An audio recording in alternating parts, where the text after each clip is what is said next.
కోర్టులో తీర్పు జరుగుతూ ఉంటుంది. ఇక వెన్నెల, వైష్ణవి అయితే అక్కడ ఉంటారు.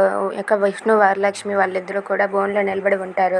ఇక అక్కడ ఉన్న జడ్జి గారు అయితే ఇలా అడుగుతూ ఉంటారు, అమ్మ వెన్నెల, వైష్ణవి మీ సమస్య ఏంటమ్మా చెప్పండి అని చెప్పి అడుగుతూ ఉంటారు. దాంతో అక్కడ ఉన్న వెన్నెల, వైష్ణవి అయితే ఇలా అంటూ ఉంటారు, నేను మా అమ్మతో ఉండాలనుకోవట్లేదు, నేను మా నాన్నతో ఉండాలనుకోవట్లేదు అని చెప్పి వాళ్ళిద్దరూ అయితే చెప్తారు.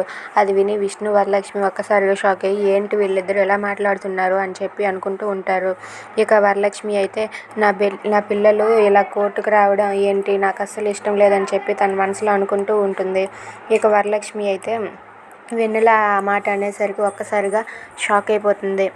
ఇక వెన్నెల, వైష్ణవి అయితే ఇలా అంటూ ఉంటారు, మా అమ్మ నాన్న విడిపోవాలనుకుంటున్నారు, అలాగే మా ఇద్దరిని కూడా విడగొట్టేస్తున్నారు వాళ్ళు, మా ఇద్దరం కలిసే ఉంటాము, వాళ్ళు మాకొద్దు అని చెప్పి అంటూ ఉంటారు. దాంతో జడ్జి గారు అయితే మరి మీరు ఎలా బ్రతుకుతారమ్మా అని చెప్పి అంటే, వెన్నెలని నేను చూసుకుంటానని వైష్ణవి, వైష్ణవిని నేను చూసుకుంటానని వెన్నెల, వాళ్ళిద్దరూ అయితే ఒకరికొకరు తోడుగా ఉంటామని చెప్పి అంటారు. అది విని వరలక్ష్మి, విష్ణు అయితే ఏం చేయాలో తెలియక అలా మౌనంగా ఉండిపోతారు. If you like this video please subscribe.